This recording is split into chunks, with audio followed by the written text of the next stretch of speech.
Well, I just got home from my first week serving in the California state legislature. And let me let you in on a little secret about what I learned. They told us how we could avoid accountability to the voters by doing this. Coming up, I'm going to spill the beans so that you can shine a light on your politicians in Sacramento and hold them accountable.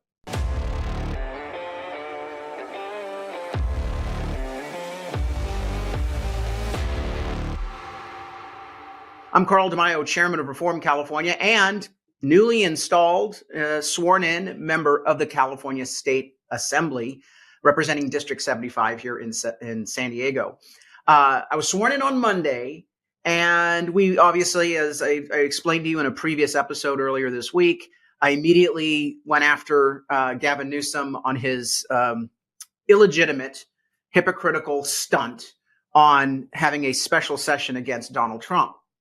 I basically proposed that we punish Newsom for any time he signs into law a mandate or a law that is unconstitutional, later to be found unconstitutional, that we would dock his pay and we would dock the pay of any legislators who voted for such a law that was later found to be in violation of our federal constitutional rights.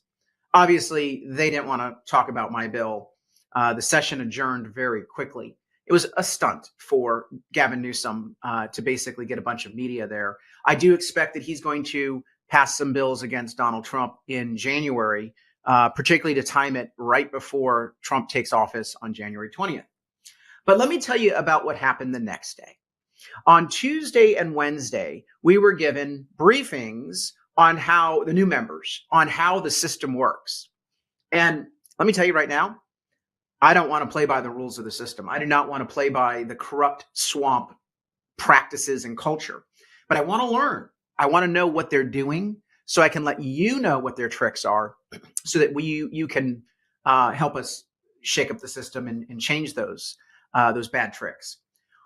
One of the things that they told us we could do is that if you don't want to be held accountable by your constituents on a tough vote, well, you don't have to vote.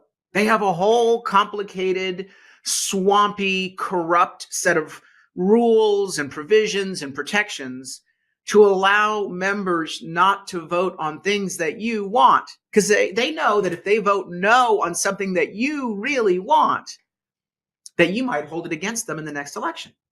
So what they like to do is avoid all accountability by saying, oh, I didn't vote against that bill. It never was called up to the floor. It never received a vote, yay or nay. I didn't vote against that bill. Oh, you must. It just never made it through the process. Never made it through the process. Here's how it's done.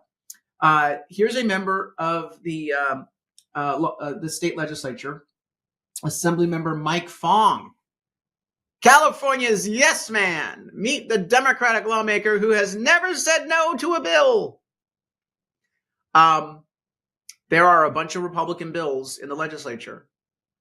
And are you trying to suggest that this liberal Democrat voted yes on all of those? Of course not. Reality is he didn't vote on any of the Republican bills. You see, the Democrats, the first way they stop any sort of accountability on good proposals is that all the Republican bills with good ideas in them, conservative ideas, reform-based ideas, the rules package basically limits the ability of Republicans to offer their bills in committee and on the floor. We don't get a hearing on our bills. Now, in Colorado, about 20 years ago, the voters there passed something called the Gavel Act, Gavel, an acronym that basically says that any legislator who introduces a bill has a right to have that bill heard in a hearing and voted on, yay or nay. And it was because there was a bunch of abuse in the Colorado state legislature.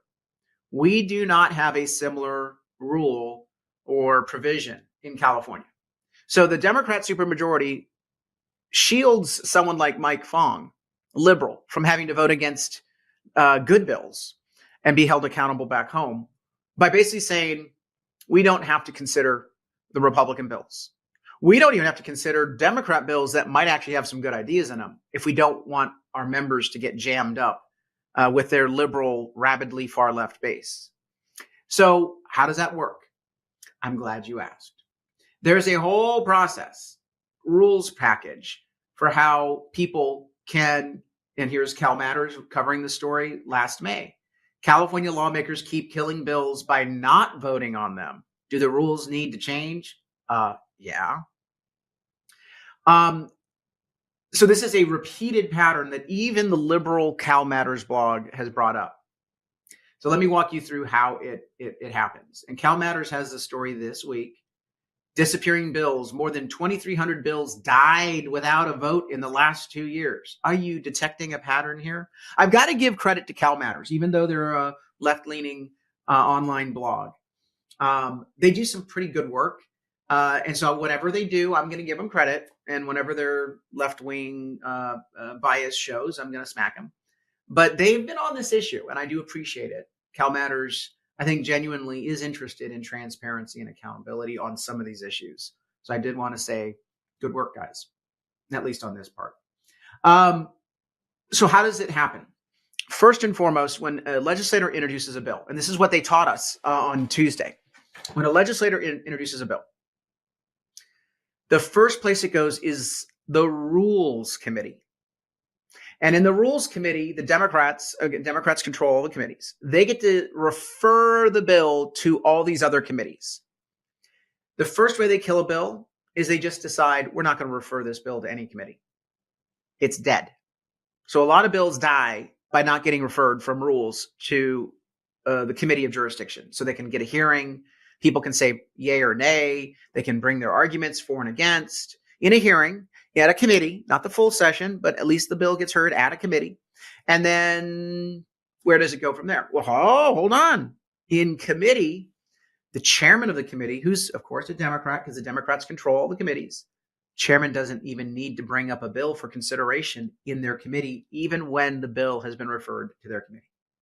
So another way they kill the bill is after if they refer it to a committee from Rules, they decide not to kill it there.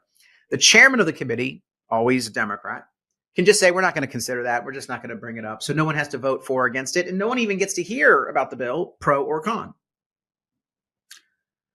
Another way you can shield legislators is legislators don't actually have to vote on the bills. They can simply walk out. And so a bunch of bills are killed for lack of enough yay votes. So, for example, if you're in a committee and it requires, if there's 11 members of the committee, you would assume that you need 6 votes for a majority to pass a bill out of committee. Well, what if 3 of the members who are Republican vote yes on a bill? That gets you to 3 votes. And then the chair, who's probably in a safe district, votes no. That gets you 4 votes. What happens with the other 7 votes? They walked out of the room. Oh, yeah. That's what they taught us on Tuesday. You don't like a bill, but you don't want to be held accountable? Take a walk, baby. Then no one back home can say that you opposed something that they like. Just walk out. Take your bathroom break. By the way, there's a bunch of gender neutral bathrooms throughout Sacramento's state capitol complex. It's just absurd. Anyway, so you just take a walk. You don't have to actually vote on the bill. It's another way that they get out of accountability. Another way they get out of accountability is any bill that costs any money, $50,000 or more, has to go to a committee called the Appropriations Committee. And in the Appropriations Committee, you've seen all these little checkpoints where they can kill a bill. Rules Committee, the committee it's referred to. Then Appropriations Committee is the next step before it goes to the floor if it spends any money. And in the Appropriations Committee, they can kill a bill without even voting on it. You detect the pattern here without even voting on it. That's where committee members say, we're not ready to consider this. We're going to put this in the suspense file. Well, you're not holding anyone in suspense. When your bill gets put in the suspense file, it's pretty much killed without a vote. You see the theme. So here is Cal Matters walking through some of these some of these tricks. So of the 2,300 bills that died in committee, a total of 1,045 were killed through this appropriations suspense file trick. So they made it all the way through the process and then were quickly killed in the appropriation committee without a single vote. Another 668 bills died because they didn't even get a hearing in the committee that it was referred to. 27 bills died because, as I explained, when it got to committee and it was given a hearing and a vote, the legislators took a walk. They just walked out and decided not to vote. 364 bills were withdrawn by authors. I'm not going to ding that part of the process, because sometimes someone needs to withdraw a bill because there's just no support, or some other events have superseded and the bill is no longer germane or relevant.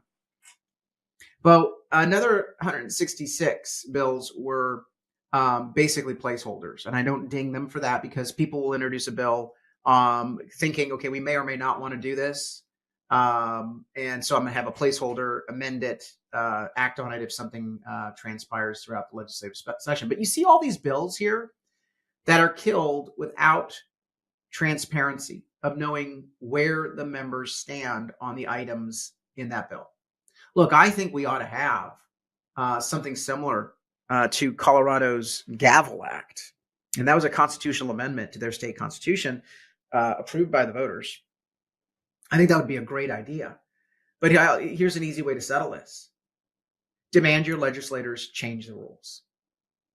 We tried changing the rules on Monday. The Republican caucus made a motion to give a minority Bill of Rights, and that would give the Republicans the ability to insist on their bills being heard in committee and to get their bills heard on the floor. Amendments and other rules changes to give more voice to the opposition. We know we probably don't have the votes, but we deserve a voice, don't we? That's part of the legislative process. But all these Democrats who say that they are defending democracy, now they're absolutely ripping it apart by these undemocratic, lacking transparency, lacking accountability stunts and tricks. So I'm going to continue to spill the tea on this show every day at 5 o'clock. As a newly installed member of the California State Legislature, I'm going to take you behind the scenes. I'm going to tell you about these tricks so you know how corrupt the system really is, and that you can join us in our fight to change that corrupt system. Go right now to reformcalifornia.org, reformcalifornia.org. This show is not possible without your help. First, subscribe and click the notification button. 84% of you watching this show right now are not subscribed. We put a new show up every day at 5 o'clock, so don't miss out on a single episode. And because we're on demand, you don't have to watch every day, but you can watch the episodes that you haven't been able to watch yet by subscribing and clicking the notification button. Also, comment in the section below. It helps us with the algorithm and spreading the news about the content of our show to other people out there. Breaks through the bias of the liberal tech giants that we're up against. But go to the website, reformcalifornia.org. We need your help. Sign up at the bottom, first name, last name, zip code, email, and phone number. That way we can keep you engaged on all of our campaigns and programs, and how you can be part of the fight to take back our state from the far left. And finally, please consider a contribution. We cannot do anything without you chipping in. We need gas in the tank of this movement. And we're going to be supporting candidates and putting measures on the ballot and doing all sorts of watchdog work as we try to take our state back from a Democrat supermajority. So chip in a contribution. Doesn't have to be much. $5 is wonderful. Everyone doing their little part. It's so important. I've got to say, my first week in the legislature, not a surprise. These people are liars, cheats, and thieves, and they are absolutely devoid of accountability and transparency. But you and I can start changing that by spreading the word as to how the system is corrupt, and by putting better people in office and imposing reform from the outside. Until next time, I'm Carl DeMaio, California State Representative and Chairman of Reform California. Thanks for watching, and I hope you enjoyed this episode. But before you click away, please subscribe to this channel and click that notification button so you get updated when we post new episodes. Plus, like this video and share it with your friends so that we can help spread our message across the state. Reform California with Carl DeMaio is paid for by Carl DeMaio for State Assembly.